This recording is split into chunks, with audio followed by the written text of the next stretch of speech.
Hey everybody, Jack Close Painting here with part 2 in our Marneus Calgar Masterclass series. And we're going to jump right into it, working on his leather. Got some heavy sienna, and we're going to base in these little leather dangly bits between his legs by hand. And then we're going to bust out the airbrush and highlight that up to give it some character, age that leather a little bit, and make it look a little bit nicer. Got some Beasty Brown from Vallejo Game Color. Got that in the airbrush ready to go, and we're just going to highlight kind of the center area, the center of the concentration of little leather dangly bits.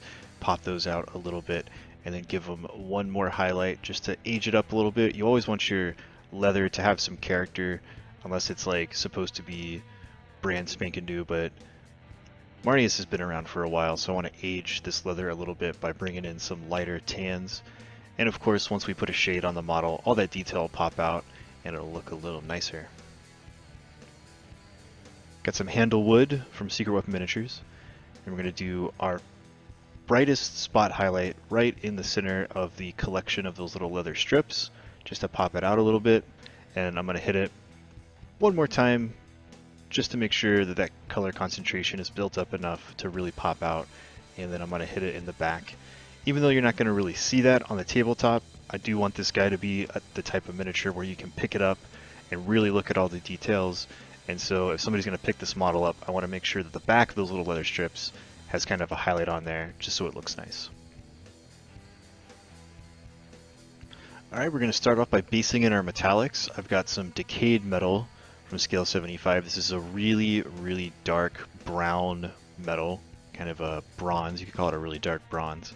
This is going to be the color that is going to be in all of the recesses for our metallics. So I'm basing everything out really, really dark, and then we're going to successively highlight on top of that to get a forced shine effect on our golds and silvers. And that way the metallic is going to look multi-layered, and it's going to have that forced shine when the light plays on it, and it's going to look really, really cool. It's something that I like to do for hero models, just so they look a little bit nicer on the table. And then for our steels, I've got black metal from scale 75. This is our really dark gunmetal color. I'm going to use that as the basis for all of our steel pieces on the armor. He's got this little camera lens mount up on top of his Terminator armor, as well as some kind of tubes or hoses or something inside of the hood of the armor, as well as the ammo feeders and the guns on the Gauntlets of Ultramar. We're going to base all that out with our gunmetal, black metal from scale 75, and then we're going to focus on highlighting up our golds, and then we're going to come back and highlight up our silvers.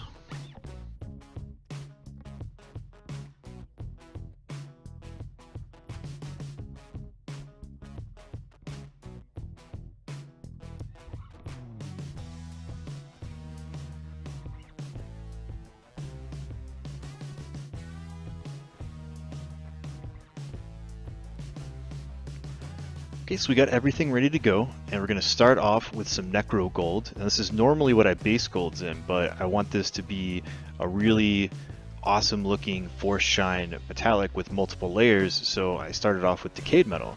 And I'm just going to come in with the Necro gold and leave the Decayed metal only in the deepest recesses. So you could actually kind of call our base color Necro gold, because we're going to be working up off the Necro gold to make our golds really robust and shiny, but we've got that Decayed metal deep down in the recesses, and when we put a shade on the model, the darks are going to get darker and the shinies are going to stay shiny, so it just gives it this really nice metallic gradient with a forced shine effect, and it makes your hero models look even nicer.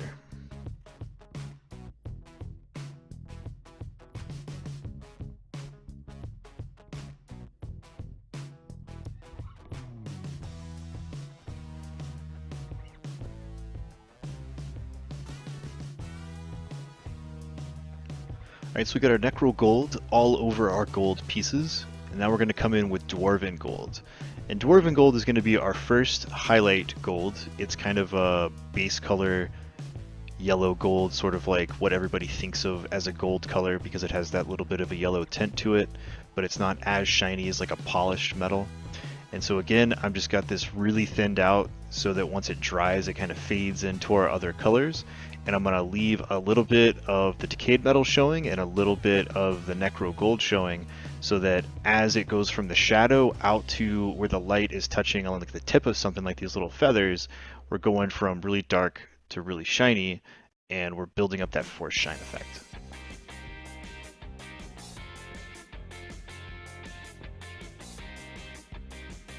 Alright, so we got our Dwarven gold on there, starting to look like your average gold accoutrement on a Space Marine. But we're going to go even further. We've got Elven gold. This is your really shiny polished gold, really yellow gold. And again, got this really thinned out, so we're kind of sorta not, but sorta glazing this metallic over our other metallics. Once it dries, it'll fade into all of our other colors, and I'm just putting less and less of each color onto these details so that we're going from dark to really shiny. So that's what we're keeping in mind. Every time you put this on the model, you want to go from dark to really shiny, and you want to maintain that gradient. So even on really tiny pieces, you got to be really careful so that you're only adding just a little bit needed to keep your darks really dark and your shinies really shiny.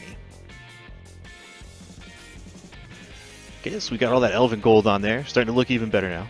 And this is where we're going to take it to 11. So we've got Elven gold and speed metal. And speed metal is an incredibly shiny white metallic. I'm just mixing that into our Elven gold to get a really, really shiny brass color. And again, really, really thin, sorta glazing the metallics on there, going over our shiniest parts where the light would be hitting it directly and really popping out that shine. And once this all dries, it's got that forced shine on it.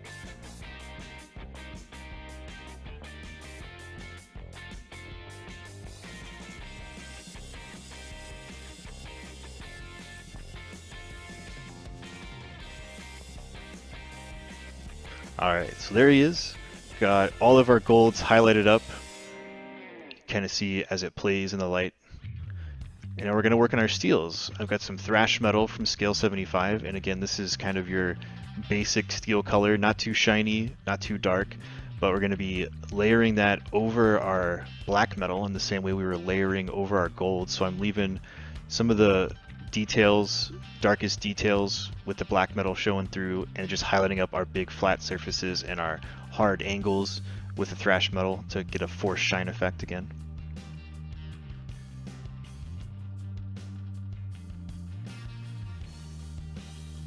Okay, so we got our Thrash metal on there, and again we're going to go to speed metal, and speed metal is really great for making your steel colors and silver colors really, really pop out. So again, I've got this sorta glazing, sorta not glazing. I'm hesitant to call it a glaze because it doesn't really work the same way, because a glaze is just kind of a filter that you put over other colors.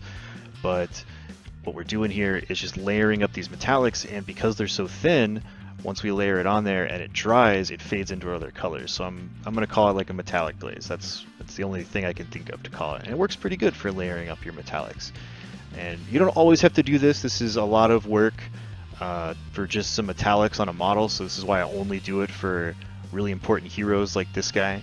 But the end result is really worth it. So you can see that even without a shade, our recessed details are quite a bit darker than our polished highlights. And as you move it around in a light, you can kind of see that forced shine effect. You can even turn off all the lights. Like I'm holding my hand over the light here, and you can still see that even without a direct light source creating a shine, that our metallics have a dark area and a really shiny area. So it just looks really, really good on a miniature.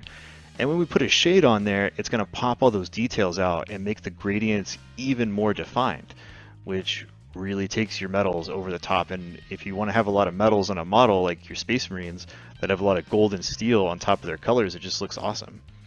So I hope you guys enjoyed this tutorial. We're going to come back in part 3, and that is going to be a pretty big transition step. So make sure to catch that one.